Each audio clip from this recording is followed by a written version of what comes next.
What's up, everybody? Welcome to Pickin and Grinnin. What's up? What's up? What's up? Welcome to Pickin and Grinnin. There we go. Come on. Yeah, man. So Chris we're kind of feeling. Chris is just a pretty face today, guys. We gave him the night off. It's really not Chris. It's like it's Chris. It's Chris. Chrisatron. It's Chrisatron, and so it's your buddy Brad down here. Bam! It's your boy Leroy, and it's Chrisatron over there. Yeah.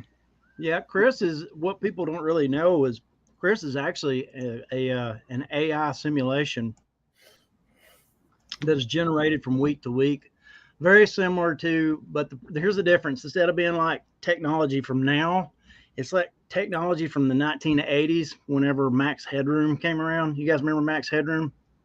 Yeah, and we just wanted to. We just have to admit that Chris has really not been Chris throughout the time we've been doing the show. Brad and I just was afraid to do it by ourselves. So it's Chrisatron. It's Chris from the 1980s with Max Headroom and the Budweiser Frogs and Alf, if you guys remember Alf. So that's really who is over there on that side there. So we apologize for that guy there, but it's really not who you think it is. If he talks, ignore him, and we'll try to mute him when we can, but it's gonna be hard. Yeah, and we're not even sure he's listening right now. We think his screen's frozen, and we think that it's actually this is actually an image from Chris from like 4 minutes ago. Hey, there he is. He's back. He's cracking up. It's all good. He had big news he was wanting to share with you too. And he's muted, so don't worry about anything he says because you can't hear it. So yeah. So how's everybody doing this week?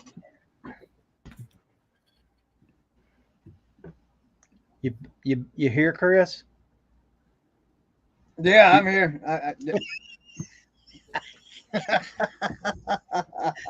Oh man, I love it. Oh, this makes it great, man. This makes it great. I was on Bearded Thrift Show the other morning, and they're talking about how I had dial-up internet. Yeah. So I don't know how good it is. Can you at least hear me? Can you at least? We can hear you and we can smell you. Yeah. We just can't see you. Bro. All right. Hey, what if you cut your video feed? What if you cut your video feed? Would it help you when you're talking? By any chance, would it free up some bandwidth maybe? How about that? But the problem is we really don't want to hear him talk. Can we just have his video and not talk? Well, we don't want to look at him either. So, I mean, what are we going to do? My mom says sleep. All right. Hey, we can hear you. Is this your mom, you said? All right. Is this your mom? Yeah, that's my mom. Hey, Mama Mountain Barn, what's up? Hi, Mama Mountain. How are you? My name's Brad. My name's Brad. Yeah, he's blood, sweat, and cell, and I'm a black sheep, just like your child. Wait, yeah, my name is Brad. His name is Leroy, and that guy over there is Chris. All right, so let's see if we can hear you now, Chris. Hey, it's fun. What in the world? Brandon's here. What's up, fellas? Hey, I know Chris is going to want to talk about the app and some of the big changes to it. He's still trying to work out his internet issue. I do have an app question, but I'll save it for behind Chris. So Chris, if you want to try to say something there, go ahead, bro. Okay. One of the things is I'm going to let Brandon, when I get done, Brandon's going to talk thing. So one of the changes to the apps, he's talked about it before, but I just noticed it yesterday, is I guess it's called Tear Peak or something like that on the app. I'll let Brandon talk about that here in a little bit because he knows more about that part of the app than I do. But something else that they've done with the eBay app is when you go to list on eBay and you go to take your pictures, after you take your pictures at the bottom of the screen, there's like a little box with a bunch of lines in it. Used to, you could click on that box and that would be a background remover for that item. Now it's a AI background. You could add different features like wood. You can be outside. You can be at the beach. You can be at all different kinds of things. So it's like, so if you guys got photo room, it's pretty much photo room for free, for as far as background wise goes. So that's pretty big, I think. If you want to like to list on the app, on the app.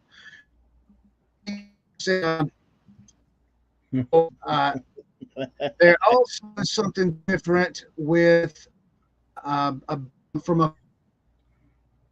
So now goes to buy your. Hey, Chris, we can't tell if you're an Autobot or Decepticon.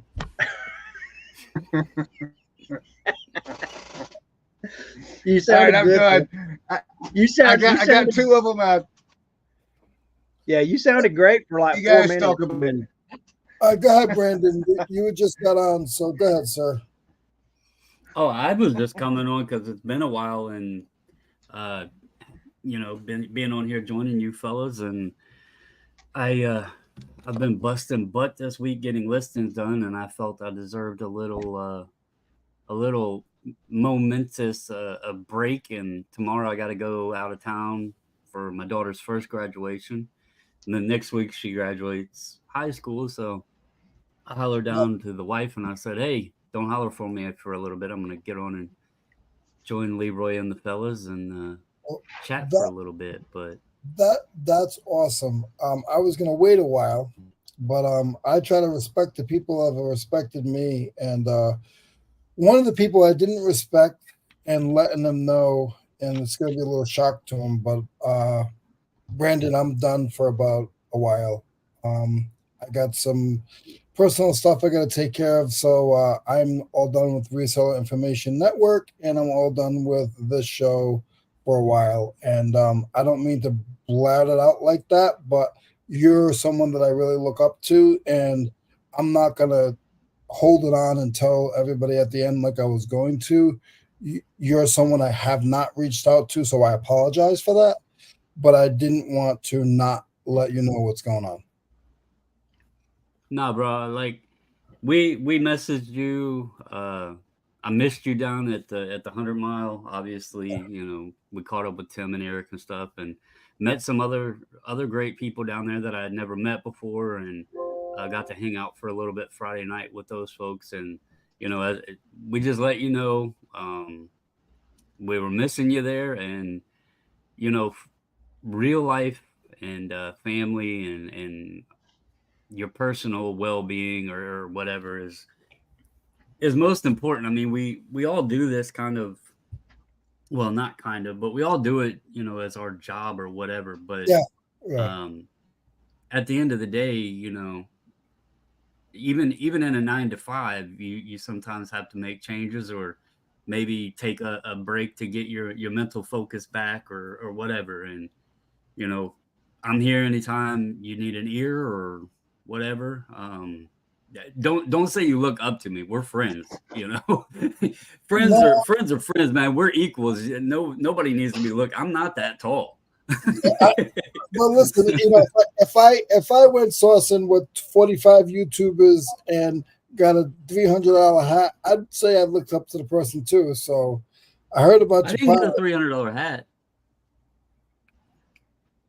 No, I got a Barbie doll or a Barbie. Did you get some kind of a hat that was I saw a hat on your Instagram and stuff. Did you get some kind of hat that was like $80 or $100 something? Yeah, that. What was that all about? You don't know what this is? Is that the one Tim was wearing? This is the one Timmy Boy was wearing inside it. Okay. I thought for some reason that you bought that and it was like an expensive hat or something. My bad. No. So Kevin and them was doing a whatnot. I forgot what night it was. It was either Saturday night or Sunday night. And I was on, and like I bid on a couple of things and I was losing, and this hat came up and I was like, you know what? I've never won a single item or whatnot. I'm going to make this hat my first purchase ever on whatnot. And so that's what I think I paid like $13 shipped for it. No, it's not expensive. And it's more just the story and the fun behind it. And because I heard you say, oh, the first thing that I've got from, I saw all that. I don't know. My mind's, I've been, and no, that's what this is. This was the pirate hat Tim was wearing around. He put it up in Kevin's whatnot, and he signed it and everything. So he I gotta buy it. They had to pay Brandon $300 to take it.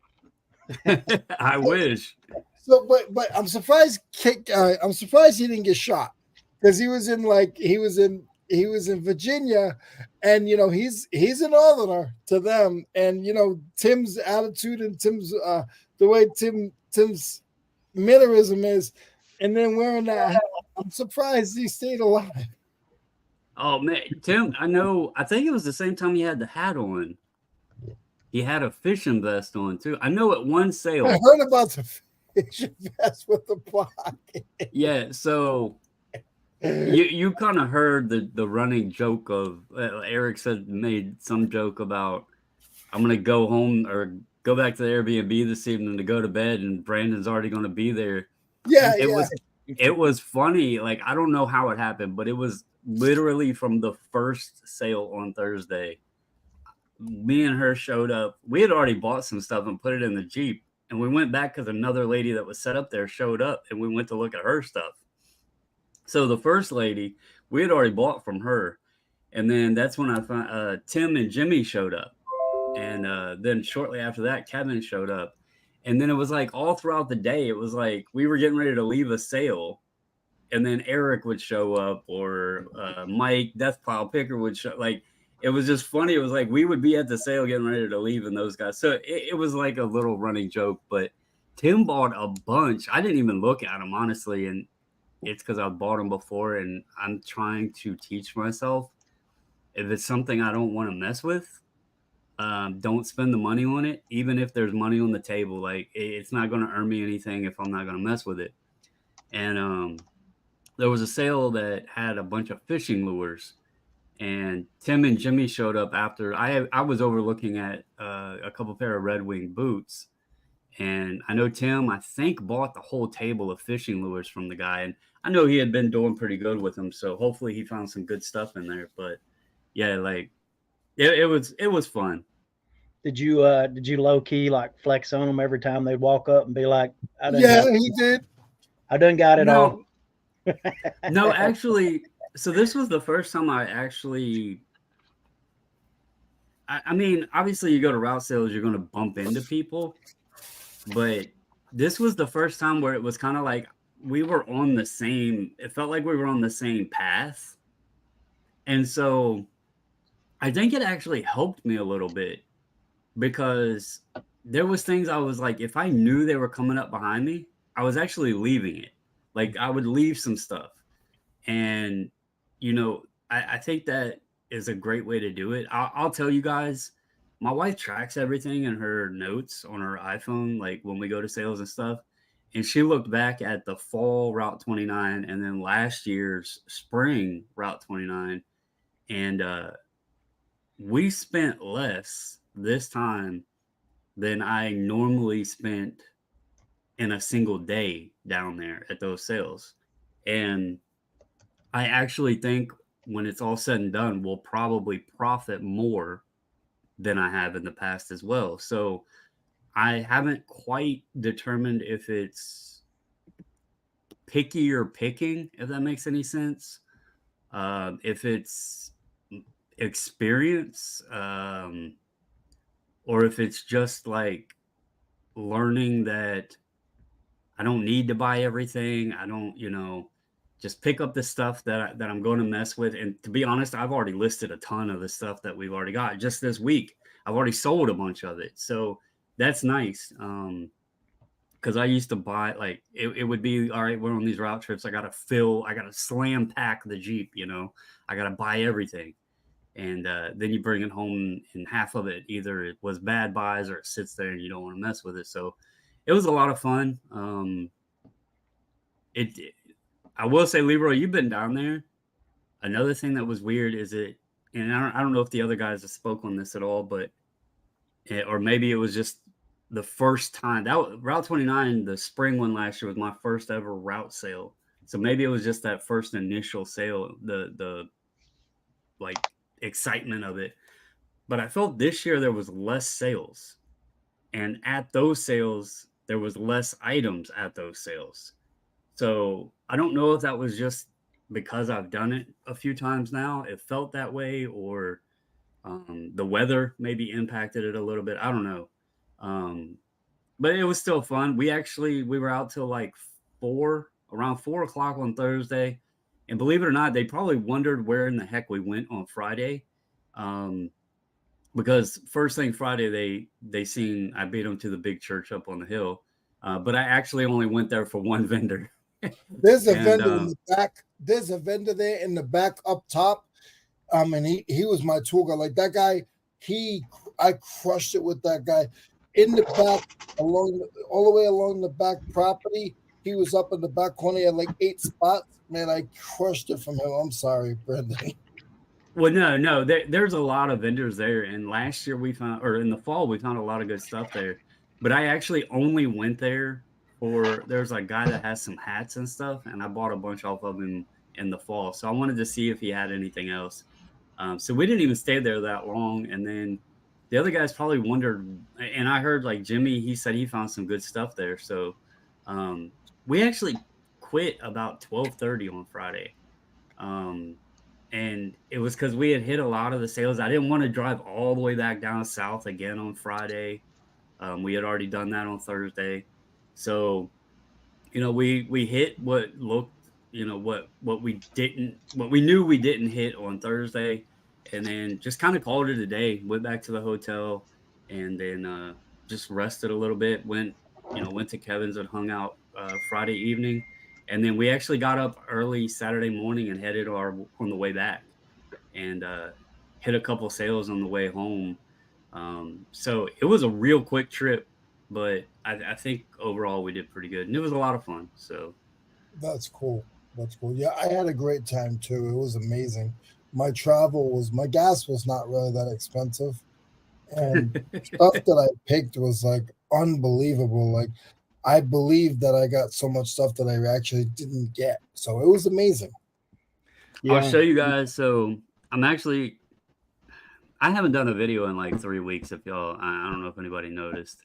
I haven't quit doing YouTube. It's just, it wasn't even like Chris, I don't know if you can hear. I know you were having sound issues. Yeah, it has been so busy. Yeah. So we went on vacation the first part of April, and then it's been, yard sale season's kicked in. So we started doing that. I've been trying to get the listings back going because I got new inventory, because the death pile only goes, so far with fun stuff. And then now we have, we had the Route 29, and now we got 2 graduations back to back weekends. So it's just been extremely busy. I'm going to kind of talk about this in a video whenever I get it uploaded, but this was by far the best find that we had. And believe it or not, it was free. It was thrown in. And it's a category. What I wanted to share this for is sometimes when you buy things just because it's cheap enough that you can like get a little lesson on. This was a doll case that had a 75-cent sticker on it, and it was a Barbie case. And the lady was like, "Oh, just make it an even $4 and toss that in." And when we opened the case up, when we got back to the hotel Friday, it had some clothes in it, and then it had that doll. And that's not even a Barbie doll. It's a Barbie clone is what they call it. And that thing goes from anywhere between $300 and $500. Sweet. And my point of sharing that is sometimes when you buy something, just because maybe one piece is worth it, or it's so cheap, you're like, I can take a chance on it. It seems to be that's when you find the craziest stuff. So never just be like, that's trash, because you never know what 50 cents could turn into. I mean, it's been crazy, some of the finds, but I've been hearing Chris has been crushing it with his sales. Brad, I seen you a few weeks back loaded up your car. Leroy, we're gonna get him back in on the rails and hopefully get his situation squared up, because he's too good at this. So, Chris just booted out. Chris just went. Yeah, I showed him the other week, Brandon. You told me I'd get rich if I'd sell golf clubs, so I bought a bag of clubs. I still haven't listed this thing, by the way. I haven't had the opportunity since I was on here last week, but I got this was the first one I pulled out of the bag, the tailor-made super fast burner, tailor-made burner, super fast. This looks like it's gonna be a pretty good club. I got several in the bag. I heard you talking about the shafts, and I kind of shared that in Instagram, because believe it or not, the shafts in many cases are where the money's at.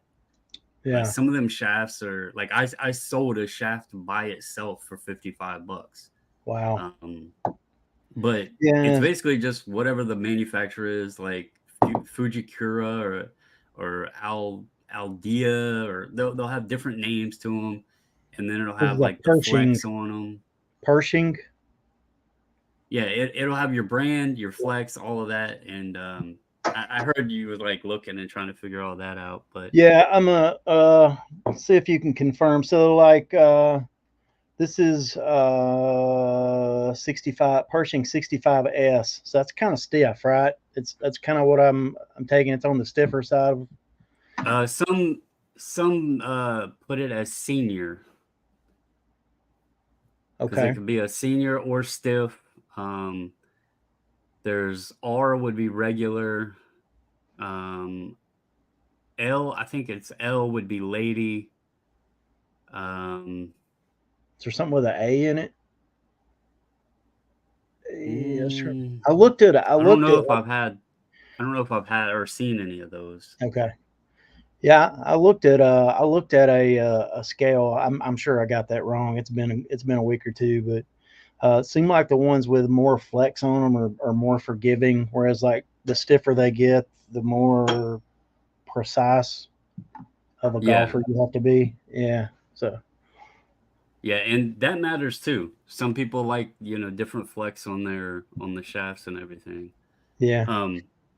But I know Chris was wanting to talk about the eBay app. I was not aware of the AI thing, but I also don't. Actually, I take my pictures on the app, but I don't make my listings on the app. So that's something I'll have to check out and play around. I do know they added where you can now do the promoted. Like if you save, I save my drafts on the computer and then do my pictures and upload it from the app. I haven't figured out if that's taking me more time or not, because I've been sitting there going ahead doing my promotions as I do it, and I feel like it's just so laggy. Yeah. Because sometimes you want to hit the number, like you'll put your percentage in and it'll change it to something else, and so I might go back to where I just list it and then go back on the computer and do my promoting, because it feels like that might be slowing me down. One of the things I actually do is I actually have like several different rules set up for promoting. So like from like from something price up to this price is 1%, and then from like this price to this price is another percentage, and it's just automatic. It's one of those I tried it, and it seems like for us the amount of time you save just not even worrying about it is almost worth it. You just list it and it's taken care of, and it's also got it on what's that called, dynamic. I got it set dynamic, where it'll move around up to a certain percentage. So I got my cap on it. I know what my cap is for each price level, and then I just list it and let it go, and if it fluctuates and up to my cap, cool, and if not, more money for me, I guess. But Chris, have you tried? I'm sorry. Have No, you go ahead, tried the photo thing yet? Me? Yes. How does it work in comparison to photo room? Like as far as it recognizing and auto removing the backgrounds? Yes. So I tried with the ones I did already had a white background on them, and Oh, okay. it was easy. It just so of course I use that photo box over there, so Right. it's already got a solid background on it. So and it was easy to make. I mean, it's got. Let's see here. I can go through and if you guys can hear me good for a minute, Yeah, you're good we'll. now. Yeah. Am I okay? The internet box is sitting right here now, so maybe that'll help. uh, let's see here. Let me get to where I can sign. Let's see. While he's looking that up, Yeah. one of the things I think is interesting is, eBay spent years telling us, just use a white background, just use a white background, just use a white background. And it's kind of interesting that now they're instituting AI backgrounds. Well, I can confirm because I tested it out on some of mine. You can do the fancy, crazy AI background, and it definitely does show up on Google searches. So maybe Google changed something to where, they're not worrying about. And it was probably a thing they were scared to put anything but white because you could have people doing weird things in the background of a photo. Like And what, that probably Brandon? was. Can you give us an We're not example? going to get into that, but you know, I'll say this. Obviously Eric and Cernak, Leroy, Tim, and those guys, they're big on the photo room thing, and I am not one that spends money on apps and stuff, but I signed up for the year subscription the first time I ever tried it. That's how good it was. However, I've pulled back from doing the AI pictures, and I mainly use it to just put colors that make the item stand out because I felt like sometimes, like I did this just playing around, when I posted it on Instagram, and I think sometimes the item gets lost in the background, Yeah. and even though it presents it like if you do a pair of shoes and it's sitting somewhere or whatever, it presents it in a nice way. I think sometimes it loses the actual item. Yeah. And so I've just been doing like different colors and stuff behind my items. Yeah. I can see where like some situations would be like really good for it, but let's see what Do he's you got see going. that? That's my internet box and the tape measure sitting next to it, and all that stuff is like a surface, whatever it is, and that's the one of the backgrounds. There's other backgrounds, so you can edit the scene, Right. and you can change it to wood, marble, whatever, soft or hard.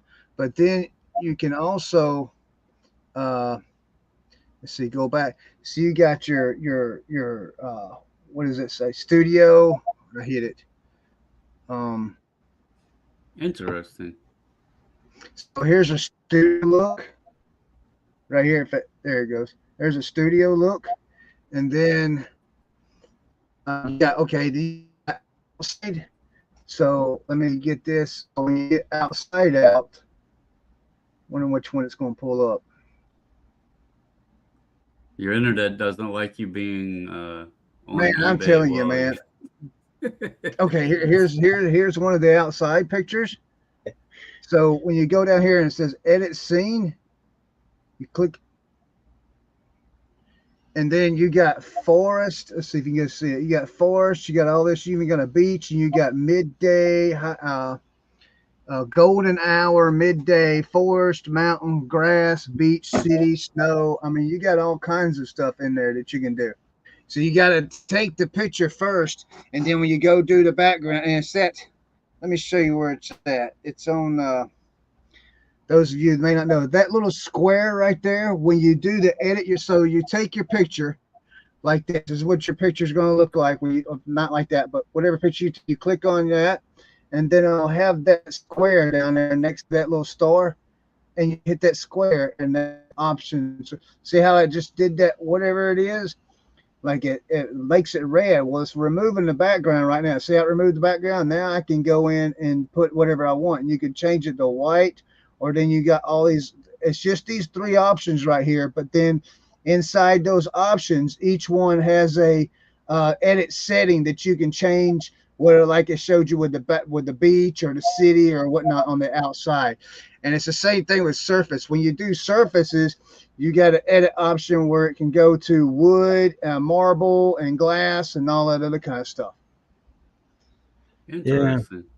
I think kind of my take on it is I think if you got like a singular item like a hat or something like that, I think the AI backgrounds are cool. But like you said, Brandon, I think it can get too busy because, like, for example, we do a lot of Playmobil, and so our what we're selling might be a character and like some furniture and some stuff all together, and it's like if you try to throw some kind of busy background in behind that, you actually kind of it's almost like you It loses camouflage it. some of the stuff you're trying to to show. So I know it's great for Another that first image of catching somebody's attention, but I don't know. another issue was, and this, I don't know that this is necessarily all AI, but it seemed to happen more when I was doing like a scenery behind things. I got a lot more of what size is it, or somebody would buy something. Like this was the dumbest one, honestly. And I'm sorry, I try to be fair to people, but it was a teddy bear. Okay, it was y'all have probably seen them, the little marine bears. They're dressed up in their little outfits and everything. And I did actually, my wife did it. She did the background, and it was like an army tank next to the bear and stuff. And this person buys it, and they leave like neutral feedback, and bear wasn't as big as I thought it was. Now, keep in mind the measurement was in the title and in the description, and I'm thinking, the picture shows the bear as tall as the tracks on an army tank. Did you seriously think I was selling you a teddy bear that was as tall as the tracks on an army tank? Because with $6 shipping.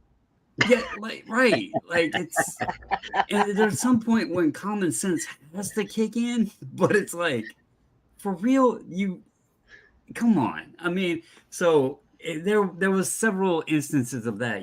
Hey, I can't really tell what size. And again, it's only the first picture too. You scroll others, they're just plain pictures with like my normal background there, and I'm like, man, people. The ones I love is when you list clothes and you get the message. Can you tell me what the waist and inseam is? It's picture 12 and 13. Like, oh, I didn't see that. Well, it's there. Yeah. It's like it proves that people do the minimal effort when they're looking into things, and So I'm not catty or anything like that, but do you ever, when you get those messages, do you ever like kind of low key try to make people feel a little stupid with your response? um I don't Miss me. necessarily go out of my way to make them feel stupid, but what I normally do is, like I said, like for instance, the clothing, because I put the measurements in my clothes. I will screenshot the pictures, Yeah. and then I will send them. I won't do anything, but I will reply to them with the screenshot, Yeah. basically saying it's there, it's in the picture. Yeah. So Um, I take advantage of the opportunity whenever I get those messages and we're like away. I'll be like, I'm not home at the moment, so I can't look at the item. But if you'll look at picture 5, you'll see this. And then if you'll actually click into the item description, all the sizes are detailed. Yeah. I And have one for I'm not I doing it have to be one for you mean, but guys. I'm not doing it to be mean, but I do have a little fun with it, secretly. So Hey. I would like to get everybody's opinion on this, because I'm going to be honest, I'm already prepared probably for a bad outcome, but I want to hear what everybody would have done here. So there was a gentleman that started messaging me, I don't know, probably about 2 weeks ago about an item. and he was wanting me to cut the price down by about $100. The item is pretty large and it is very rare, and it had some damage already done to it. And I put it up because I knew even with the damage, it could be fixed, and it also would be a piece that I know somebody out there would want. And so I responded back, and the item's been up for a while. I responded back to him and I said, I'm a little leery. And I honestly, I told my wife that I had thought about taking the item down before this message even came through. And anyway, I tell him, it depends on where it's going. And if I feel confident, comfortable shipping it, yada, yada. And I didn't hear nothing back from him for a couple of days. He finally responds. And then, like I said, we had been like vacation and, all, the 100 mile and all this other stuff. And so I messaged him back and I said, hey, I haven't forgot about you. I got a lot going on right now. I'm extremely busy. Once I get a chance to sit down and see how comfortable, how well it packs and everything, I will reach back out for us to proceed further. And he replied, great. I'm glad I heard back from you. No rush, just let me know whenever you're ready. Okay, cool. I'm sitting there eating dinner last night. Cha-ching. My wife's like, holy crap. And I look, and it's this item with a long message. Hey, I just, as you see, I just went ahead and decided to buy the item at your asking price. The ball is in your court. If you want to honor the $200 price, and I figured you were ready to go ahead and sell it since it's still here on eBay and blah blah blah blah blah. And then I messaged them, and like, hey, I see you bought it, but I told you I would reach back out. Oh, well, I didn't want anybody else to buy it. I was like, it's been up for nearly a year. Like, it was no rush, Anyway, I went out. I bought some of that big bubble wrap. I wrapped it in saran wrap. I wrapped it in small bubble wrap. I wrapped it in big bubble wrap. I put it in one box with foam inside of another box. It is a chalkware statue, a large one, of former Vice President Spiro Agnew. And it has damage to the arm and his tennis racket. I don't honestly know if this thing is going to make it to the buyer, because those chalkware things are very difficult to ship because they're so fragile, and this one obviously already has damage. It weighed 26 pounds, and it's in a 32 by 20 by 14 box. He messages me back last night, and you can tell he's an elderly guy, but he must stay up half the night. There was no need in you getting it packed.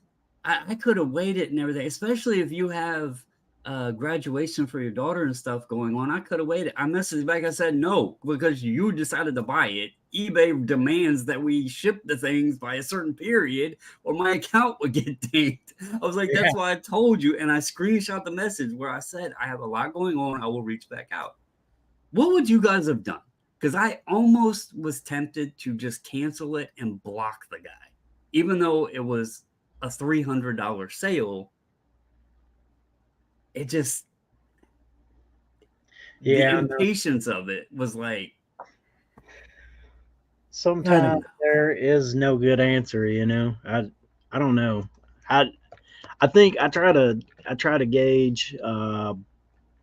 You think it's an elderly person. I really try to treat them differently, because I know. Right. Yeah. That's why I was like, I was trying to have the patience. I wanted to see if I could get it packed where I was confident, but I had a lot going on, and that's why I had messaged him, hey, I haven't forgot about you. I will reach back out. And again, like, I guess he had just found the item and must have thought, he had that FOMO. Oh, if I don't get this, somebody else is going to buy it. Yeah. Because it is a rare piece. Like in Terapeak's history, and I know Chris had mentioned the Terapeak on the app earlier. In Terapeak's history, I'd only seen one sold. So I don't know. I just pray it makes it. Yeah. But All right, I got a question, and then I'd love to hear if you've actually been using the TerraPeak thing, Brandon, on the app. I'd love to hear your experience. But here was a question or something I thought of the other day, and let me see if I'll ask and see if you guys have this experience first. So like you're outsourcing or doing whatever, you pull up your app to do a comp. You punch in a few keywords if it's not something you can barcode and scan. You punch in a few keywords, and on the app, like 2 or 3 of those items will pop up, and then there will be like a whole string of other listings that really aren't relevant to that. Right? Do you guys have that experience? And then recently, and then you go to the desktop, you put in the same search terms, and you see like a whole bunch of that item, right? Mm-hmm. All right, so here was my thinking the other day, and I told my wife I want to experiment with this, knowing that a lot of people more and more are using. I don't know what the numbers are, but I know a lot of people use their phones to source, right? So when my wife's making drafts or I'm making drafts in years past, we'll get on the desktop, we'll do our research, we'll find the listing that we want to sell similar from, right? And that'll be our starting point. I wonder if you put in like your, few key search terms, and you find that item and it's in those first 2 or 3 that actually show up on the app. If you, instead of doing from the desktop, if you actually sold similar just to start your draft from those 2 or 3 that showed up, if you'd have more luck with people searching. Like, is there something that, like, maybe something in the item specifics that's making those pop up more? I wish I understood, eBay's search engine. Do you understand what I'm saying though? Like, I do. Yeah, I wonder if it would be more optimized for people who are using the app if you use one of those top 2 or 3 listings as your sell similar listing. So for one, I don't use sell similar to do my listings. Probably why I list slow. I don't know. But I create new listings. I make my own listings, own drafts, everything. I don't do the sell similars.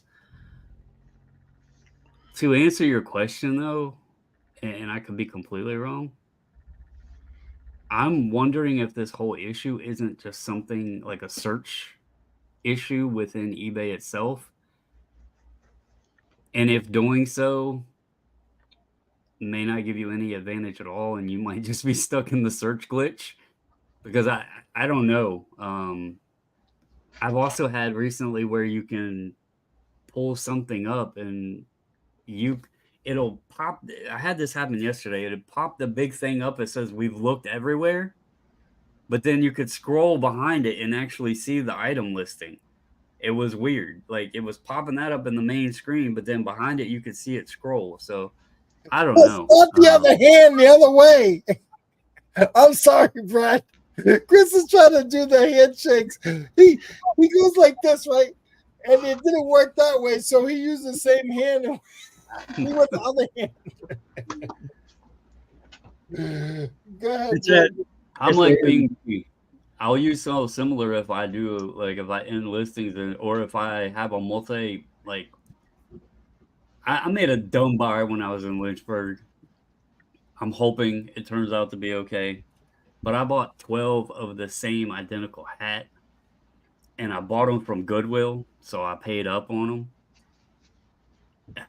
I don't know that I'll ever sell 12 of the same damn hat. But anyway, in an instance like that, I'll list one of them, and then if that one sells, I'll go do a sell similar. So in that case, like her, but how many of the hats? What's that? How many of them are there? There's 12.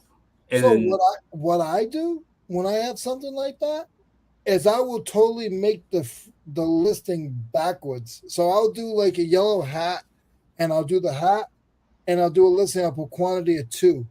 I'll do another listing, total different category. I'll just put, like, the first one was like sports hat and stuff. I'll just put collectible hat. Like, I don't care.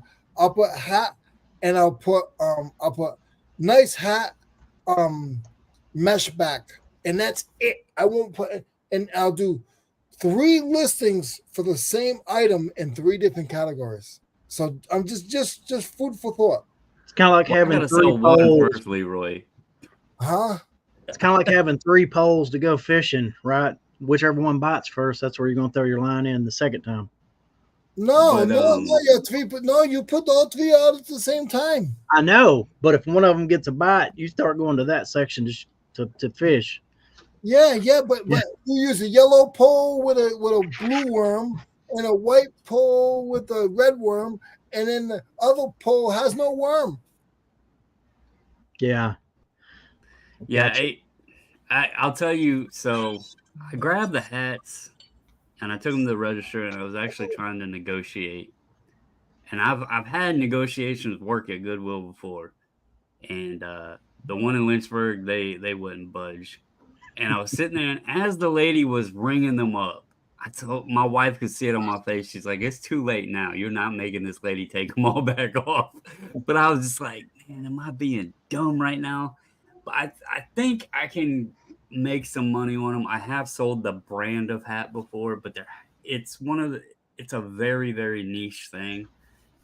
So we'll see how it goes. But as Yeah. far as the Terapeak, I used it today actually. I found a 1983 Harley Davidson sleeveless T-shirt at a thrift store, and there's not, obviously there's not going to be a ton of comps in your 90-day total just going to sold. So I went on and I did the whole Terapeak thing. It is much different than the way it is set up on the computer. It's way less detailed. It does give you the 3-year history. The thing I hate is every time you search something, you have to go in and select it to 3 years because it defaults back to 90 days. If I just wanted to see 90 days, I would just go to sold listings. So that's kind of annoying, but I think it's not something I'm going to go to every single item I look up. But if it's something like that, where it's like there's a limited amount of them to begin with, and you know that the history, looking back beyond the last 3 months could help, or to see like an average or whatever, I think it's useful there. I love Terra. Like, I'll tell you, I wish they had that at the fall Route 29 sale because I passed up.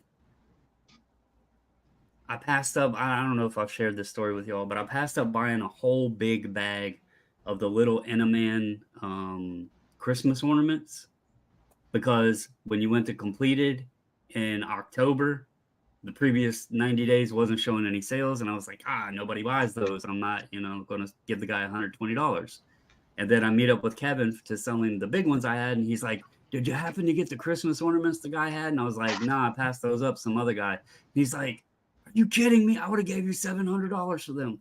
And I was like, are you kidding me? Because I didn't see no sales. And he's like, yeah, because I sell them at Christmas.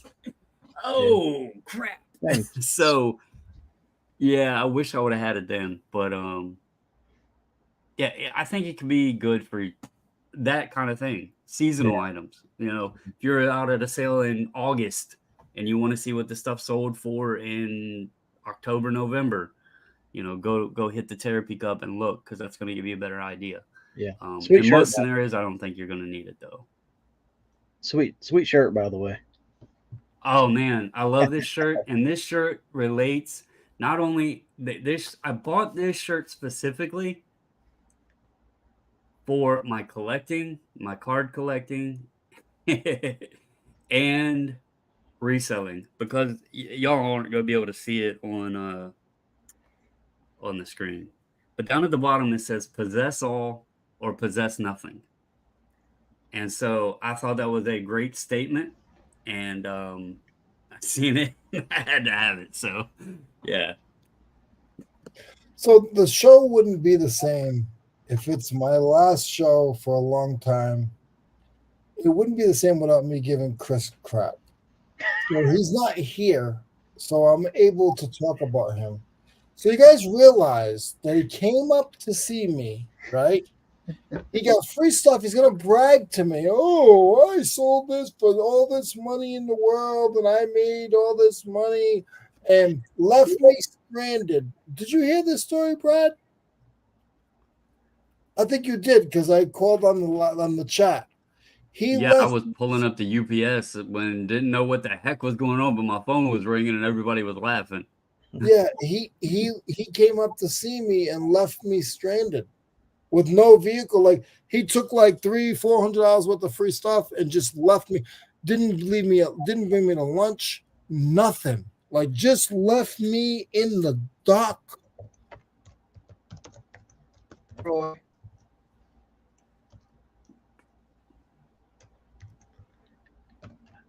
Who's froze up?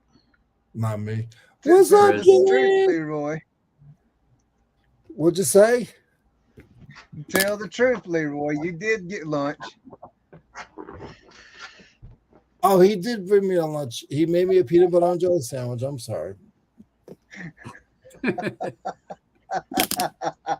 Hey, I see Silver Hair talking about Pee Wee Herman. I just put this up yesterday. How about a sweet Pee Wee Herman gumball ring? What's up, Jimmy?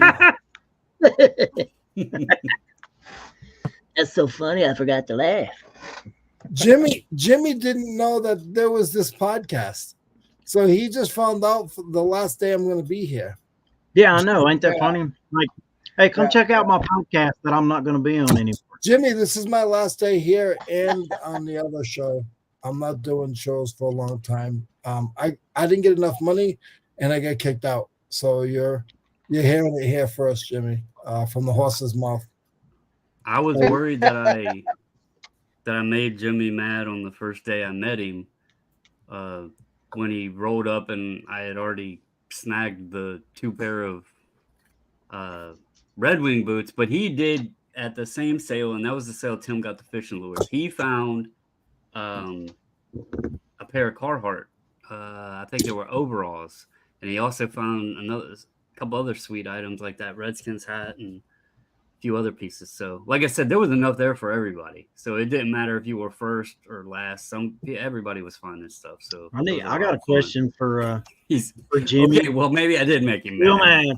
I got a question for Jimmy. Do you still have that Dolphins hat that you picked up in that hat batch that you passed up a lot of hats on? That was a nice hat. It was nice, wasn't it? I sold a white one, but mine had a little, because the white gets stained real easy. His was new with the tag, so yeah. You talking about the Dolphins hat?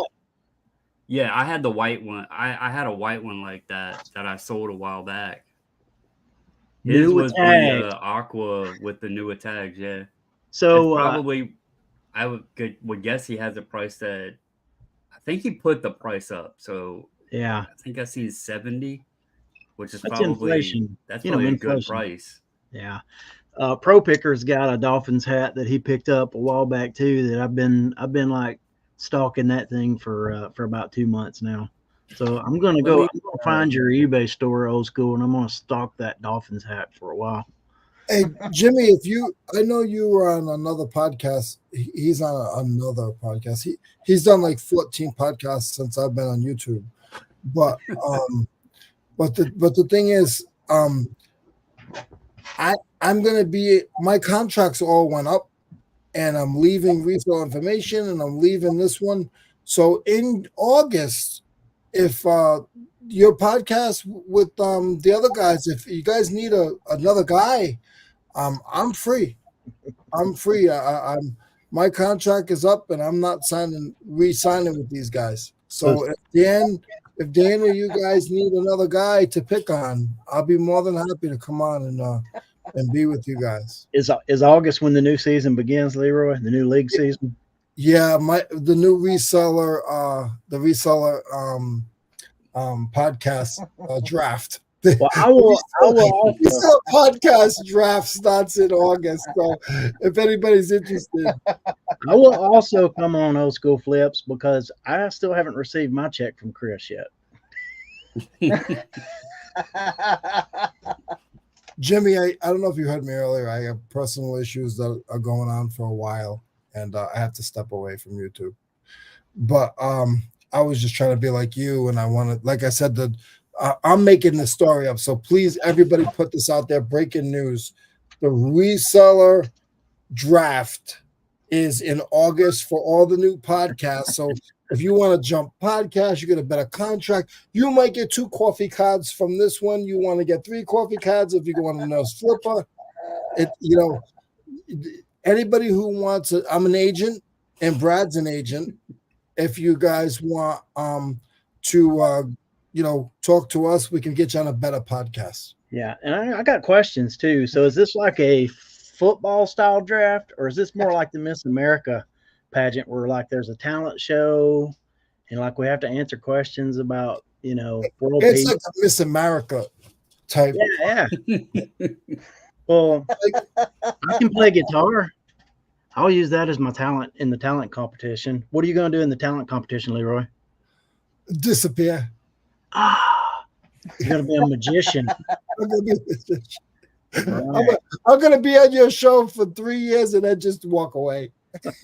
So, Jimmy, I went and looked it up. I think yours was, I don't remember if yours was the American Needle or the Anko, but I sold the exact same hat as you got for the Dolphins, except mine was white and mine had some stains and was used, and I got 40 for mine. So that gives you an idea. You could get a decent price on that one. So if I offer 40 right now, you're saying that he should take it?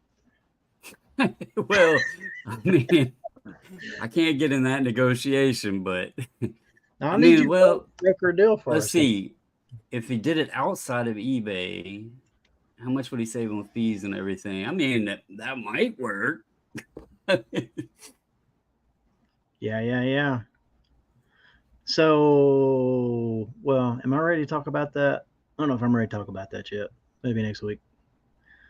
Oh, when I'm Can you guys hear when me? I'm gone, you got stuff to say? You say something? All right. Well, I'll go ahead and drop it. But it's not like it's just kind of a soft launch thing. But I've actually started a district called Playmoville in Playmoville. Yep. And I've got a mailing list of all the people who bought Playmobil from us in the last 7, 8, 9 months, whatever it's been, and I'm going to send them out a little mailer, and I'm going to start inviting other sellers soon. So yeah. Are you hooked up, Ivan? Yeah, he's already. That's funny. Those guys move fast, man. Because I like Eric told me, said, give Ivan, shoot Ivan a message and let him know about that, because I was asking Eric about it. And so I shot him a message, and literally, like, I just told him, he's like, what were you thinking about calling it if you do it? And so, I sent him back the message, Playmoville, and literally, like, in 2 minutes, he's like, it's up now. If you'll just fill out this and this and this, it'll be live. So, yeah. It's interesting because watching it's starting to get a little bit of traffic. I can see the view count and stuff on there. It's actually getting a little bit of traffic, but There's nothing on there. There ain't nothing listed. Do what? There's nothing listed On Playmoville? Yeah. Yeah, there is. Oh, you got stuff listed already? Yeah.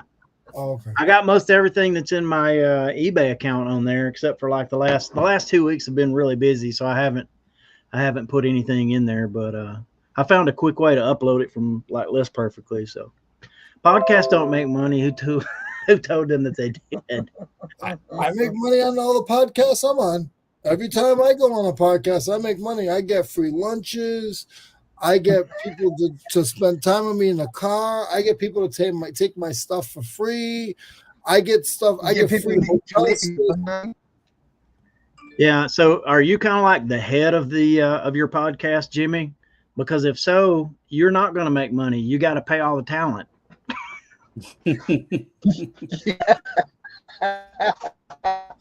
Imagine how much they're going to pay Dan. Like Dan he is definitely talent. Like he's just talent. Joe is a sweetheart. Like I like Joe, but Dan's talent. Like it's just straight up. Like his name is Dan in Demand. Like he's straight up Yeah. talent. Jimmy, make sure you clip this and let them know that we're talking about him. Heck no, I'm the talent. I love it. I love your confidence. Love your confidence. Well, that show's not going to last long. Everybody thinks they're the talent. See, on the Reseller Information Network, those guys aren't like that. And everybody was the same, except Tim is the bubble wrap master. That's all I'm going to say. And Dude, Brandon got to see it for himself. Brandon, man, you could go out and play soccer. Jimmy was there. Jimmy's seen it too. Brandon got a bubble wrap shipping marathon. It was like watching the Golden Girls.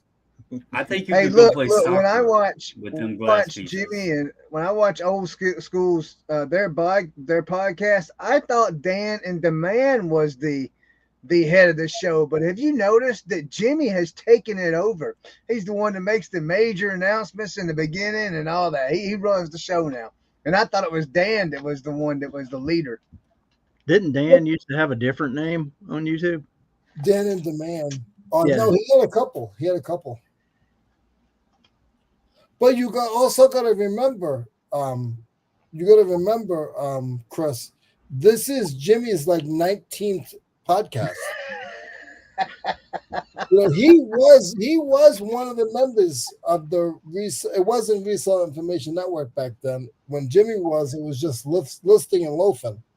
Yeah. And so Jimmy, and I think he was on the Nurse. I think he was co-host of Nurse to Cat Flipper. I mean, he was everywhere. I seen him on Regina and Derek. And I think he did a podcast with Harry Tornado and Jimmy's been everywhere. I don't know what else to say. Is this the goat roast? The roast for the greatest of all time? Right. He's just out there. He's like the Johnny Appleseed of podcasts. He's just dropping new podcasts everywhere. He did a podcast with Noel, and none of you guys even know who Noel is. He knows what I'm talking about. Should I drop him the link so he can come in and defend himself against you guys? He's not going to defend himself because I'm leaving soon. My contract is up. Well, I will say I didn't mean to come on and talk a bunch. I just glad to have you, Brandon. I did not know Leroy's news, but that makes me even more glad that I did get on here, and hopefully you're back at it again soon, Leroy. I'm shutting the eBay store down on the 17th. I will be honest with you guys. I walked away for about 20 minutes because I literally got to just give everything away here. And it hurts. It's either that or pay for storage or relist stuff. I'm not a big fan of relisting stuff I already listed. So it hurts. I've only been here for 5 years, but I've been doing eBay for a long time, but I've been in this warehouse, so it'll be 5 years in November. And it hurts. It hurts bad. I feel like I lost everything in a bad divorce. And it just, I want to start fresh when I do. I'm looking through all my inventory and then wait. Hold on. You were really serious about going to all those pink yard sales, weren't you? Yes. Yep. It's gonna be. I didn't know you were going that far. Yeah. No, I'm just kidding with you, brother. Yeah, no, it's I'm tired of the heavy metal stuff, and I can put everything in the poly bag. So you guys can joke, but when I'm making $200,000 a year selling Oshkosh Magash, you guys, I'll be like Brad. I'll be driving all over the east southern part of the United States buying Oshkosh Magash and yard sale leftovers. And all you guys will feel dumb because I put you guys under. And my next warehouse is going to be like 7,000 square feet. And I'm going to have fans and little Oompa Loompas with little pink outfits saying Pa, pa, buddy, blood, sweat, and pink. Hey, Yeah. Jimmy, if you want to come on and defend yourself, I sent you the link on Instagram. I see. You already are like me, Leroy. You're having transmission trouble too. That's You're both Yeah. walking. that's a whole nother issue. I know, right? Your van goes The down. transmission on it too. Your van goes down, and you get news that you're getting evicted in the same month. It's like in the middle of summer, just before you were supposed to do a bunch of stuff. It's just a lot. Yeah. You gonna focus on flea market stuff? I don't have a vehicle. So no. I mean, I'm gonna put that stuff aside. I got a little part-time job I'm gonna do for a little bit. I gotta help him get rid of all this stuff. Yeah. But I think I'm gonna keep my storage bins, my my shelving, and my tables, and everything else is 90% of the rest of it's going away.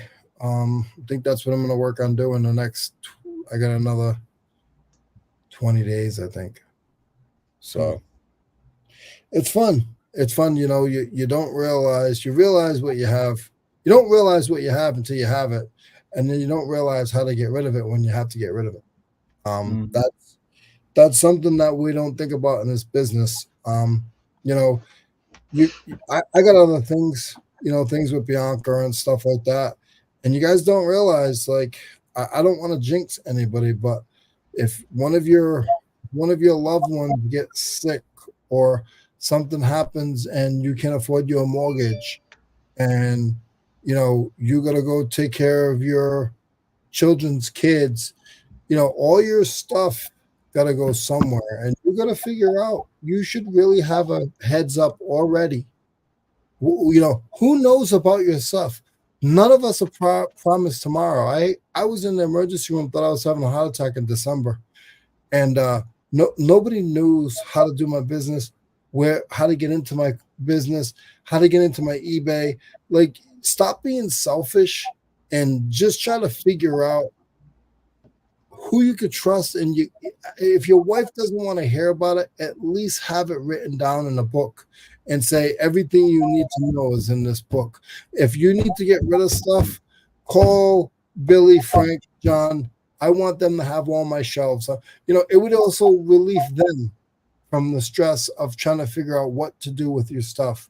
You know, I hear people every other day, oh, this one has cancer, or this one passed away, or I got to go stay with my mom because my mom's sick and we don't want to lose the family house, so I have to give up everything. I know 3 or 4 YouTubers. I'm not YouTubers, but resellers that aren't really on YouTube that this has happened to, and nobody ever speaks about it. And it's something that's really serious. Like, I don't mean to be all blah, blah, blah, but it's really in my heart. Like, you guys need a plan. Yeah. Stop being selfish and have a plan. Have stuff written down on what stuff is worth. You know, I got this guy, my landlord, and he's amazing. And, you know, he has a wife, but he's afraid that I'm going to leave because if I leave, I'm the only one that knows what his stuff is worth. You know, we all joke and kid and we're happy and we're the best. And, you know, we buy this and buy that, but you guys need a plan. And I don't have one. Yeah. Did you see that? What Jimmy said, Leroy? He says he hopes everything works out. We sold our house because of my medical issues back in 2015. It's rough. 2015, so it's rough. Yeah. So Jimmy knows. I mean, actually, I've had this conversation with Jimmy. You know, you gotta think like, okay, if I get rid of everything and sell everything, if I take all this crap to the flea market in the next 2 weeks and sell it all for $1 a piece, right? What am I going to end up with? Maybe about $2,000, $1,000. But how much am I going to pay if I put it in storage for 6 months? Mm-hmm. Brad, can you click that off? It won't let me click it off. I can't. I'm not logged in. Okay. It's okay. We're gonna end. We can end now anyway. I'm done ranting. That's it. He can't end it either, Leroy. We just end Truck him. log out back in. Well, dude, it's so true. As a lot of you guys watching know I pastor a church, and just I know how quick things can change for people.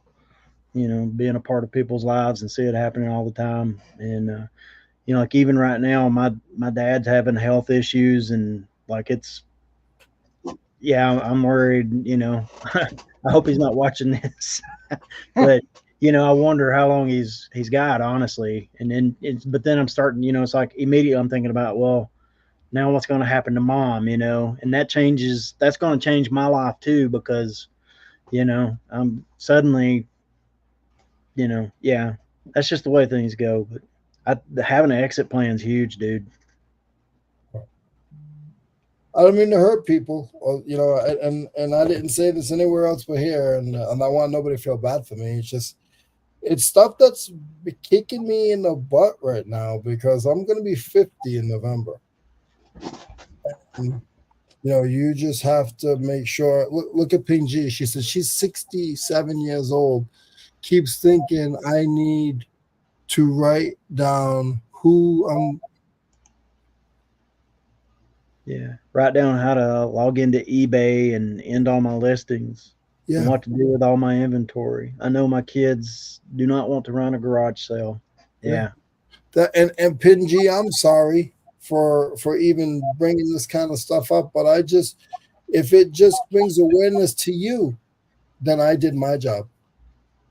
Then I bring my job. I'm not trying to scare anybody, but we need to all stop being selfish or just have that book or that link. And somebody will read it if you tell them, say, hey, you know, um, eBay escape plan. It could be something stupid where you have to stick it on your desktop and just say, um, eBay escape plan, you know, um, because nobody knows. And I've heard that too. I'm going to keep ranting. I'm done. I'm done.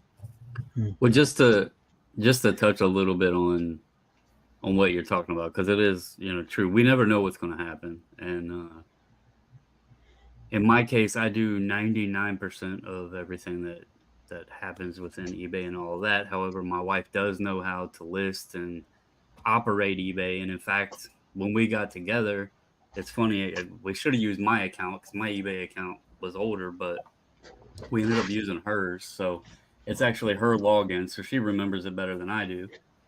So she knows how to get into the account.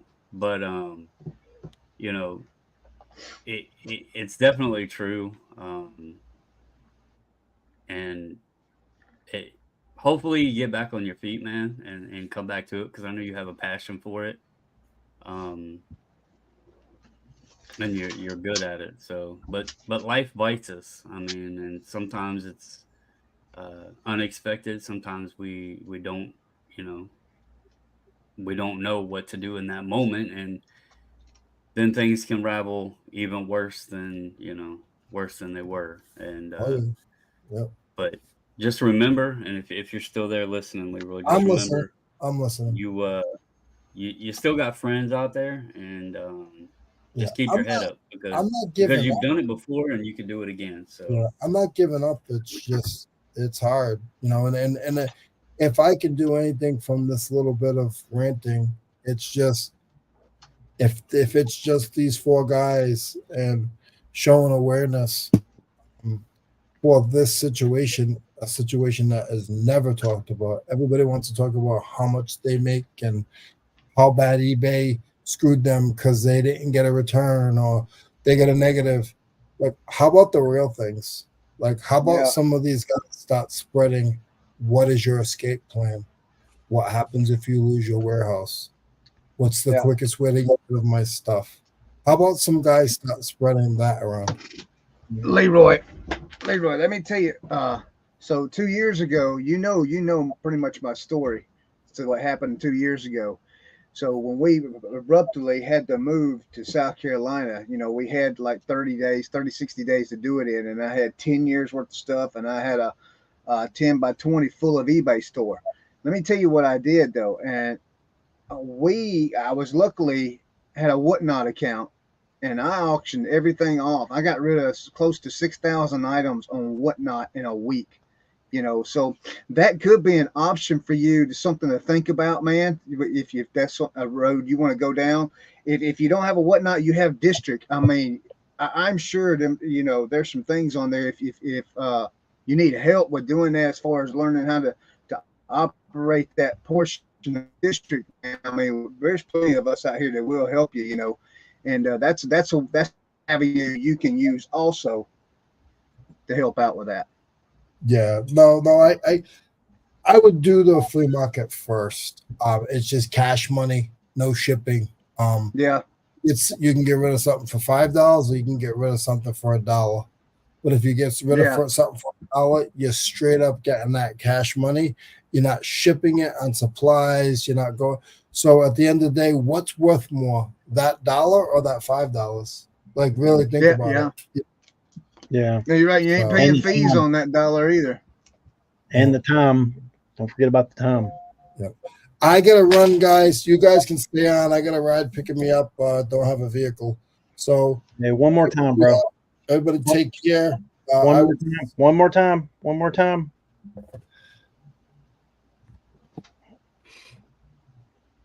Hand to God. I love it. Hey, Leroy. I want one, Leroy. I want one.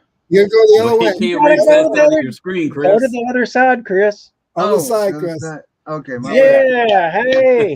Woo! See, my side looks like the other way. Brandon, here you go. Brandon just hit me in the side of the head. All right, guys. I got to run. Chris, great show. Keep up the good work. Thank you guys for supporting Chris. I've been around for the ride for a while, and he's doing a great job. Keep giving him crap for me, and you will not hear from me for about a month at least. Bye, guys. Hey, Leroy, thank you, man. Oh, Leroy, if you go back and watch this, thank you, man, for being a part of the show. Thank you for all that you've done for all of us also. You've had a lot of great information. We appreciate it, buddy. Thanks so much. Yeah. Yeah. Love you, Leroy. Whew. My mom's texting me and asking me if I'm okay. She was on earlier when my internet was acting up. Yeah. All right. Well. Yeah, I remember. Man, I don't know. I was just go ahead, Brad. Remember people around here in Middle Tennessee? They took the brunt of some storms yesterday. A lot of damage, and lives kind of upended. So, say a prayer for those folks. Yeah, we had some bad ones come through here last night and today. I think of mostly wind damage. I don't know about tornado stuff. Yeah, Silver Hair. He just got some personal stuff. Some stuff going on with the truck and some issues with the warehouse he was in. So yeah, he's gonna work through it. He'll retool. I'm sure. Yeah, he'll retool. We'll see Leroy again in some form soon. Oh yeah, he sure will. The problem is though, and now I just got to figure out. So I was talking to my wife at one of these points when everything cut off. I'm going to the internet place tomorrow, and I'm going to see what we can do. I'm going to see if I can swap the box or something. I don't know what's going on. It's stupid. You're going to start broadcasting from the Starbucks. Yeah. I think they're closed here this late, though. Late? Yeah. It's 8:20, brother. Where you're at, they close that early? Yeah. They close at 6 o'clock around here, bro. The doors shut up around here. Yeah. I think they closed about 9 o'clock around here. How about that? Oh yeah. But yeah, I don't know what I'm gonna do. I gotta figure out something. Because this is not going to work anymore. I don't know. So I got a letter from the company that said that if I use 1.2 terabytes or whatever it is before the 30 days, they're going to throttle my internet to keep the bandwidth down so everybody can share it. And ever since I got that letter, I've been having issues. I've never had issues. I've been using the same internet for 2 years now, you know, and it's been in Georgia and now it's here. And now I got that letter and it's just, I was even on Scott's show when it just popped in there for a little bit. He wanted me to pop in there and talk about a Whatnot show that I had. And they was, you know, talking about how it looked like I had dial-up internet. You know, so I'm just like, man. So I don't know. I've got everything that's connected to the internet right now shut off. My phone's not even connected. So I mean, it's just, I don't know. I don't know. I'm upset, frustrated, but there's bigger issues. So if you guys can hear me, you guys hear me pretty good right now, Brad? Yeah. Yeah, we can hear you. Okay. Good. All right. Before we go, there is one other eBay issue. We never did get to it, and since you can hear me pretty good, we'll talk about it right quick. I tried to talk about it earlier, but my internet was just doing some crazy stuff. All right, so now when a buyer, okay, is at your store, now Brandon had brought this up a couple of months ago about how when the person's at your store, they can scroll down and see other items in the store of other sellers selling the same item. Now, when the buyer buys your item, when I say buy it, say they go into the buy it now and they how does that work? Hold on one second. At some point when they click buy it now, they offer you, okay, so the item is sold. I'm trying to remember how they put this to me. We'll do it this way because it makes a little more sense doing it this way. If you send an offer to somebody and the person accepts the offer, okay, so they've bought the item, eBay automatically gives them a message. It comes across to whatever platform they're on, their phone, their computer, whatever. It says, you can purchase this item at a better price. Would you like to do this instead? Now, they've already bought the item from you. So they have the right now to cancel the item and in the reasoning by found a better price and purchased the item from someone else. They'll show them that price. Then they'll send you when the buyer does that, they will send you a message that says your buyer has opted to purchase this item at a discounted rate from I guess it says someone else. I've never seen this. This is something that was told to me. And you have the option to match what that other person has, but you don't get to see what they match it with. So the only way you can do it is yes or no. You only have an option to click yes or no on that. Well, so that's something I heard yesterday, and they said it was in the forums also. I don't know how it would just be an option to click yes or no to price match when you don't know what the price that you're matching is. That seems a little suspicious, but it does. And then the person told me that was in the forums and stuff also. So, and they said they've seen other videos on YouTube about it. I haven't seen anything. Okay, all right. So silver hair, right here. Look, he says that happened to Josh Galt. Now everybody knows who Josh Galt is, so he's pretty stand up. So he said that happened to him. I would have to think they would show you the price. I mean, it doesn't make sense to say yes or no. And, you know, do you want a price match ? And not know what your price match is. But yeah, see, the other side to it that's what I thought. The other side to it is I thought that eBay was cracking down on buyers who were requesting to cancel orders because they were having such a flow of that. So I wonder if this is one of them things where it sounds good, but there might be more to it, to where if a buyer just starts doing that, it actually dings their account. You're muted, Brad, by the way. Surely it has to be from a listing on eBay. I heard John from Flippin' Ain't Easy telling Josh Galt's story that he had sold an item, and then, you know, just not long after that, he got the cancellation notice that it was going to be canceled. Within the cancellation notice, it had him, you know, it said that, you know, the reason was buyer found a better price, that he could price match that, and it had the number he would have to, you know, he would go down to, which was like another $5 off or something, which he did go ahead and accept it. But I'm surely it has to have something like it has to be a listing on eBay that they, probably when they were checking out, after they checked out, eBay probably showed them the same item for cheaper, and then they clicked on it. Right. If eBay not, shows them the same item.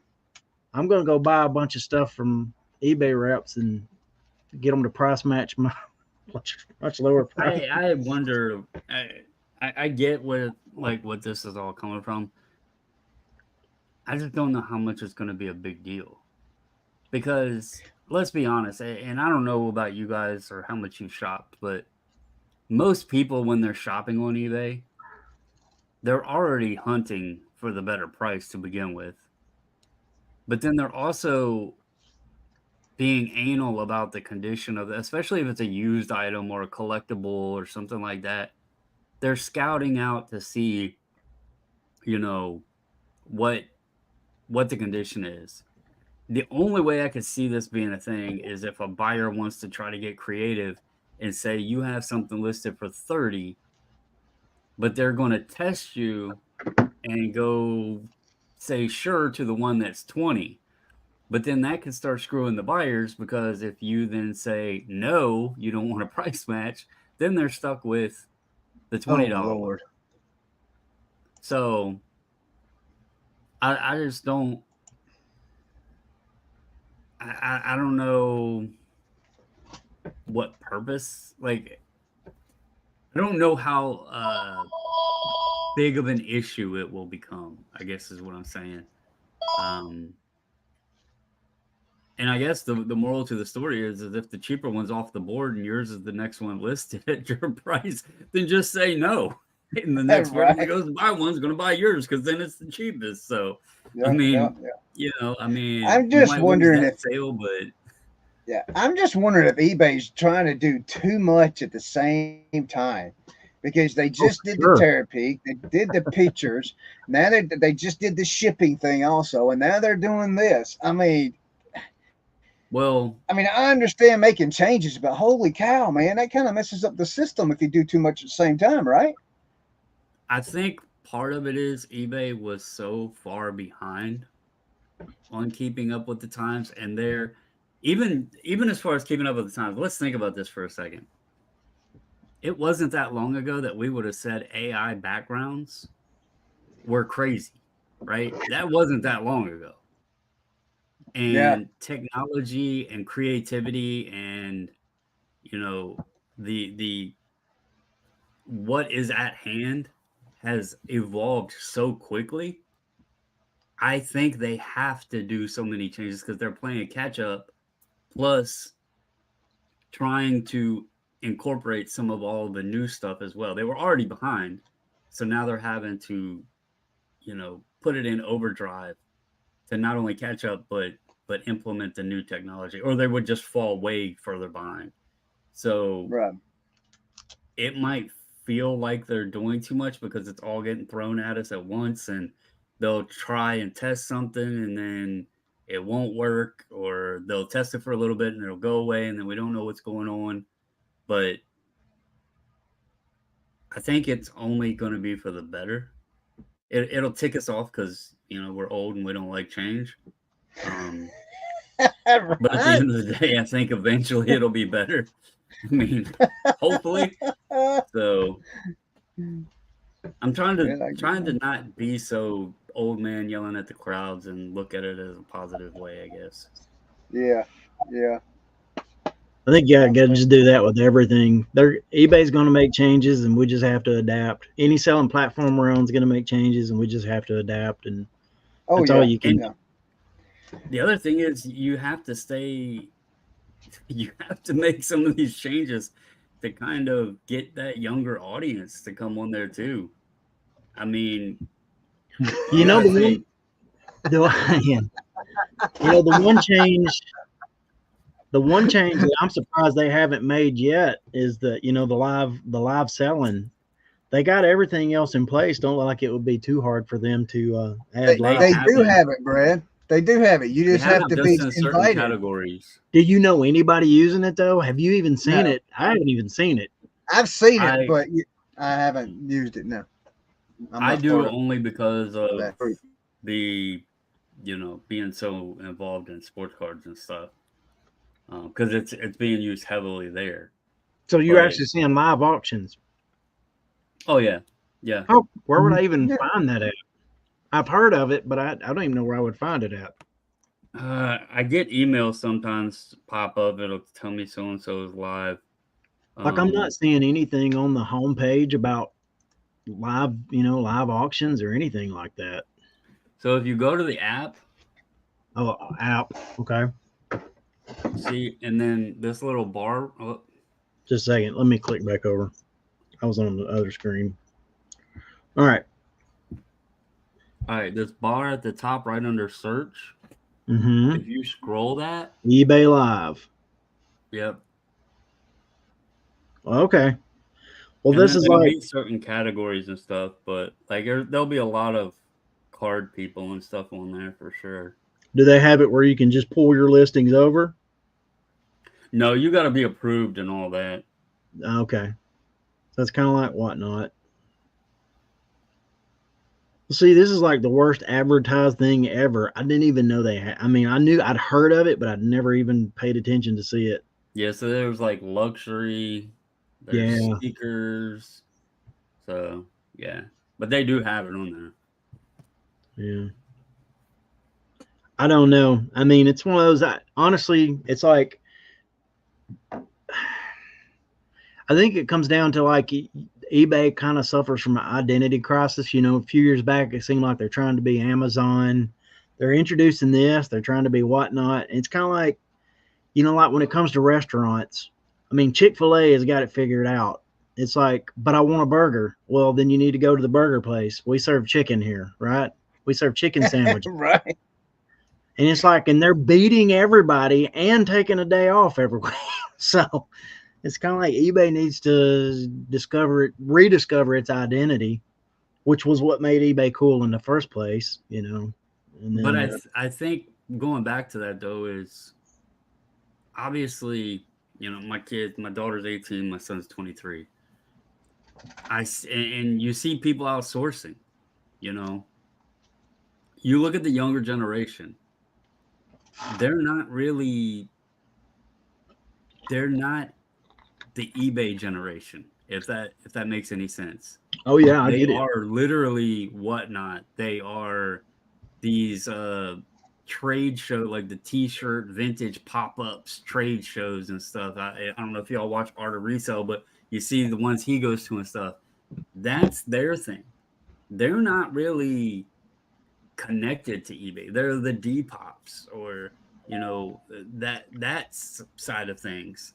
And I think if eBay went back to its old identity, you're cutting out a large portion of your audience. So I think what they're trying to do is it's kind of like this changing of the guard of sorts, where they're trying to appeal to the OG, the veteran, long time used to eBay users, but then incorporate some of the Amazon aspects or the Whatnot aspects or whatever, because you've got to try to figure out how to keep the entire audience, and you can't just turn into Bonanza, so to speak, because you hear everybody talk about how Bonanza is just for the old folks or whatever.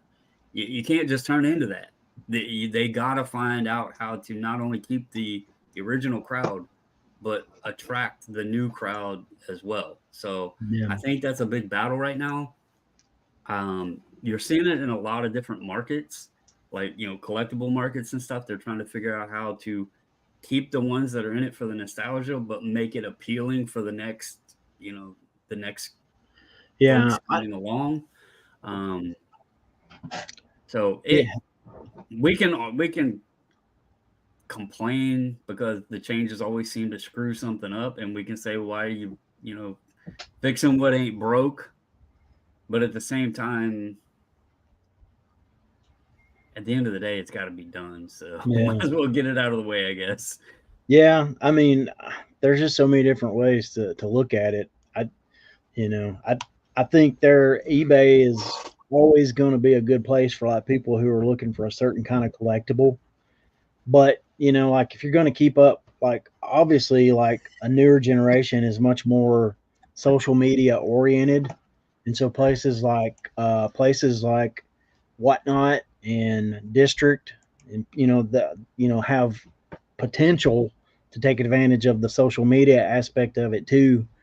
I don't know, almost one of those things. I don't know if eBay needs to lean more just into the collectible side of things, which is what they've always always been. There's a lot of other stuff that happened there, but if you're looking for something, if you're looking like for me, first thing I ever looked for on eBay was Star Wars toys, old Star Wars toys. And if I want to find something today, an old Star Wars toy, it's still the first place I go to check. I'm not going to Whatnot to check. I may ultimately wind up being a part of a show at Whatnot and buying something like that, but so I don't know. I mean, I don't have a good answer, but I've never done a live show, but I'm gonna use you've mentioned District several times, and you hear it and you read it in the chats and stuff like that. And I think District is a great example of where I think online selling is starting to shift more and more to. And that is the live selling aspect, because people in there are saying, hey, I got all these listings, but not many sales. But then you see people go on and they're doing a live show and they're doing fairly good. Now, you're not pulling, the same comps as everything. But I think part of that reason is, and this is where I struggle, like, I don't get on and watch a lot of the live sales because there's so many of them. And if you got, let's just put a small example. Let's say you got 10 people all on at the same time. Well, you can't watch all 10 people. You can't bid on all 10 people's stuff. So there's going to be a lot of things that you're missing. And that's where eBay still has the nice ability to go on and just search for what you're looking for. You don't have to be on 10 different screens trying to find the person that's selling the item that you actually want. So I can see the appeal, not only for the seller, but for the buyer. People, believe me, in sports cards, breaking, it is a huge thing. I mean, there's an adrenaline rush to it. There's an excitement to it. And that's being drawn with that live bidding, especially the sudden death and everything. But I think at the same time, it just can't appeal to everybody, because, like, for me, like you said, if I want to buy something, I'm not going to sit there and try to wait, and go to 20 different people's lives to say, hey, do you have this? Do you have this? I'm going to go on eBay and just type it in the search bar and it's going to pull up, and then I'm going to pick which one I want to buy.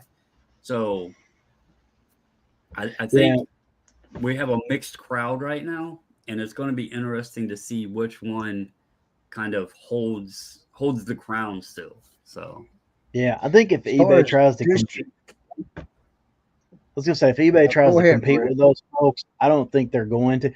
Honestly, I mean, think about it. You guys are of similar age as I am. 30 years ago, if there was just a coffee place like a Starbucks, probably wasn't going to make it. And places like, Chick-fil-A weren't heard of. I mean, there are outliers, like, there were fish places. That's kind of a whole different thing.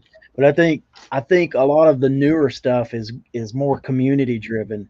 Like, I'll give you an example. There's a guy on District, and not everybody's killing it on District, and it's going to take a while to build that thing. And I'm not saying District is the future, but for example, there's a guy on District that it's an all Simpsons, like it's all about the Simpsons. But this guy that is the owner of that district has had I think he's had like a Simpsons podcast for like over 10 years or something like that. So there's a whole community around Simpsons, and I think that's kind of the point and the idea around a place like District. It's like this marriage of a community, but also a selling site. And so I think like those specialized, it's not going to be big. I don't think it's ever going to be big like eBay and reach. I don't know how many people eBay reaches a day, but it's never. District is good for the niche category communities.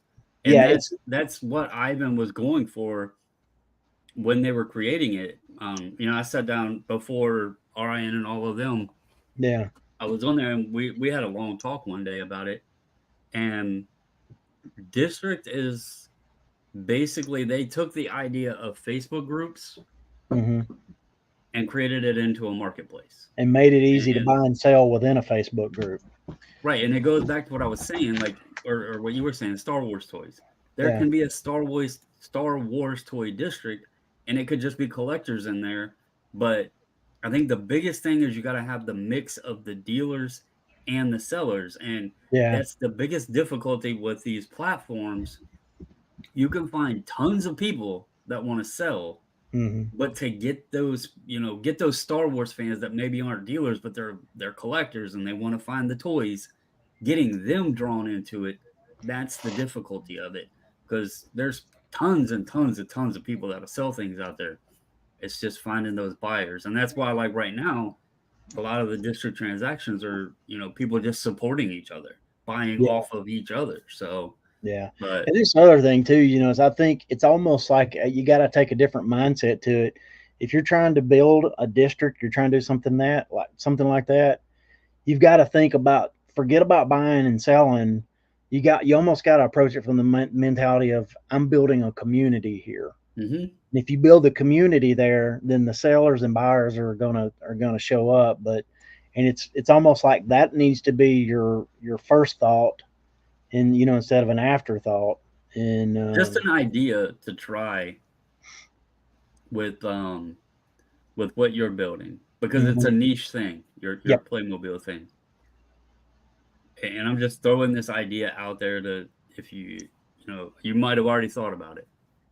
But I think for you, since you have so many collectors or buyers, building that audience first with just maybe yourself listing, and then creating a buyer crowd.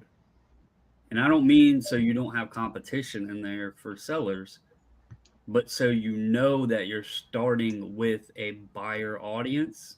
And then once you have that built, reach out to maybe another dealer or something that and start pulling in the inventory to give then your audience that you've helped a wider range of items. And then maybe those people have buyers and you can build it up that way. I think that, I don't know how difficult that will be. I don't know how many different buyers you have on a contact list, but I think that could be a good way to start building it up to where you do have the audience there to buy from.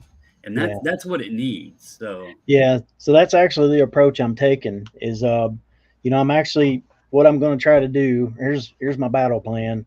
It's just that exactly. I'm going to reach out to because a lot of people in the Playmobil thing, it's a very specific thing, and they repeat buyers and things like that. I'm going to try to get them there first and start building a community there. They can have their chats, they can show off their collections. There's also some pieces there for them to buy. And then when I've got a, a solid little buyer base there, I'm going to, selectively bring in some sellers. And one of the reasons I'm doing that is so it is to add value to the people buying there, so they'll have a bigger selection, but it's also, I'll have something of value to give to the seller. It's like, I have people here who want to buy the things that you have. And so, I know it's going to be slow, but I think it's one of those things that can also be exponential. It might take 2 years to get it in a really good place. And then from there, I think it can be exponential, So. Well, I was talking to Rod, Pickin and Punching, and Kevin a little bit down there at the 100 Mile, and I'm not promising when, but at some point, I think I'm just going to start getting on every so often, doing some live sales and just blowing some stuff out. My biggest challenge, I'm not worried about the price of the stuff, because it's not making any money sitting here. Right. My biggest challenge is I don't want to get overwhelmed with the packing, because it's already hard to keep up sometimes. So I got to figure out which day will make most sense for me, and figure out maybe how many, if I'm doing cards, like how many cards I want to pack at a time, that sort of thing. Because that's honestly the biggest reason I haven't done it, is just it's already a lot to keep up with, on my own, and to add in, even an hour show where it could be 30 things or whatever. But I'm going to give it a shot at some point. Obviously, I got a lot going on right now, but once it's passed, Yeah. I want to try it out. Maybe think about running like if you run a Friday show, technically you got Saturday and Sunday, to pack, Yeah. and that'll make it easier on you. You was talking about district earlier. The one thing that I absolutely love about district is the progressive shipping. It's so That's what. easy. Yeah. It's That's so what I was easy. talking about with Kevin, because he said on Whatnot, one of the issues is that they don't have that. So like, say I'm doing cards, and you wanna make sure that you're not underpricing the shipping, but like if you don't charge the right amount, then either nobody's gonna buy it, because then every card's gonna be $4 to ship it, or if you only charge like 75 cents, then you're not gonna have enough to ship. So he was like, the nice thing is just the progressive on district is you can throw like, $4 for the first one, and then each additional one make it 50 or 75 cents, and then people will buy more because they're not getting that bulk charge every time, and you got enough to cover the shipping on it, even if somebody bought like 20 or 30 cards. So but yeah, I got cards, I got hats, I got like tons of stuff that I could get on there and move. And I got video games. Hell, all them eggs that are in the baskets. Hell, anybody want some kilts? I got $3,000 worth of kilts I could sell online. So, I got plenty of inventory that I could have some fun and do some. You say kilt with a K, right? I mean with a T. Kilt with a T. Kilt with a T. Yep. All right, that's what we need to do. We need to get all the resellers together, put them in kilts, and refilm that scene from Braveheart. Yeah. Dude, I have them. It was. There's a video about it. Well, it was good to see you again, Brandon. Yeah, I seen Leroy. I hate to hear about. I didn't know anything. I knew he had shared the whole thing with the warehouse, but it sucks that things have gotten worse. He called me this morning and said he had some bad news, and he told me.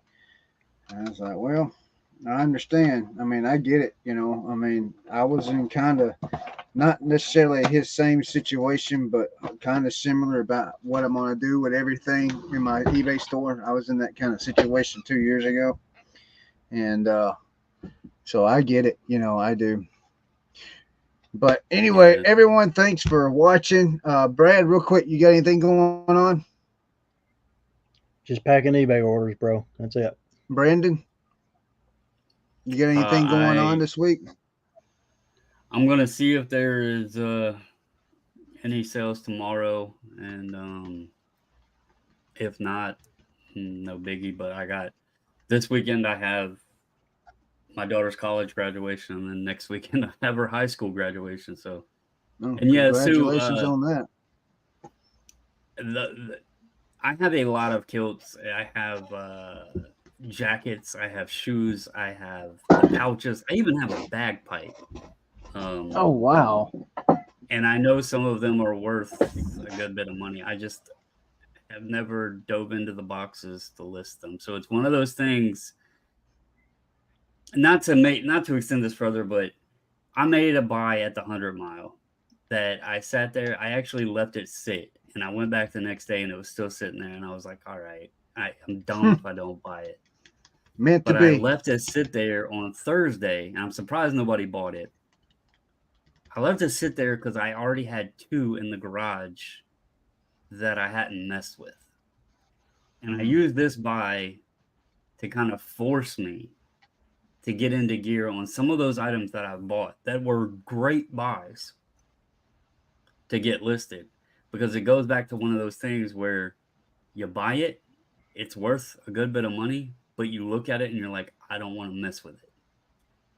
And that's what I'm trying to get out of. So when I bought this one, as soon like Sunday, I went out, got it out, started breaking it. I pieced it out. It was a train, and I'm talking one of the big, large scale trains. But I paid $35 for it, and it'll turn into about $350. So I went out, I started breaking it all down. and I've already listed it all. So that's just what I got to do is stop letting those eggs. I got to stop letting those eggs spoil, because I find stuff and I know it's worth money, and I've came to the conclusion I either suck it up and go list it, buy it and go list it, or I suck it up and I say, hey, somebody else is going to get a great deal.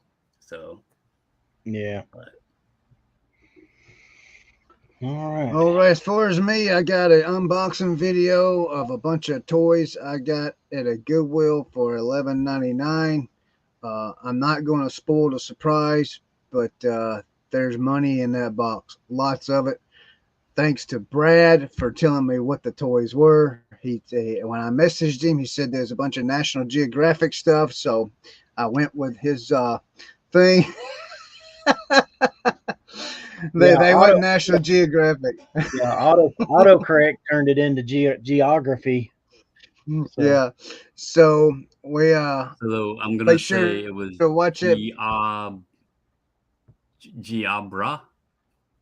Actually, no, it wasn't. I don't want to ruin Chris's video, so I'm not going to say what it is on there. You have to watch the video. Even in the video, I have no clue what this stuff was. I don't find out till after the video, but you will see the screenshots in the video when it comes out. It's Brad just blowed me away when he told me what it was, and then when I started researching this stuff, I was just like, holy cow. So I got a really good deal. I bought a mystery box for $11.99, and you guys are going to see what's in it, and you're going to be like, huh, maybe Goodwill mystery boxes are where some money's at, because this is to be the third one that I've bought in a year that I'm going to make good money on.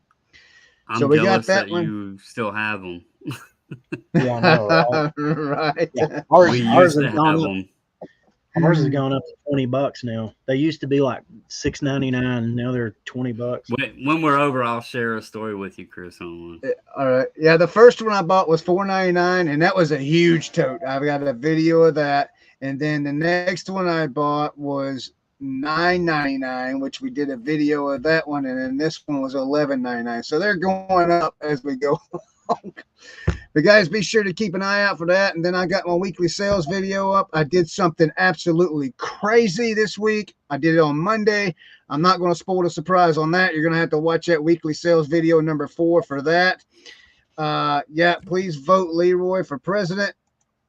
He needs that one. But I did something really, really crazy. There's a lot of people out there that would not do what I did. But I did it, and you'll just have to watch the video, see if it pays off. Have a good one, everybody. Thanks for watching. Leroy, we love you. We're going to miss you, my friend. And if you ever have any chance at all to jump in, man, please come on by. We love to have you here. When we appreciate all the information and all the knowledge we gain from you, my friend. We will talk to everyone. Man, I'm behind. All right, here we go. We will talk to everyone later.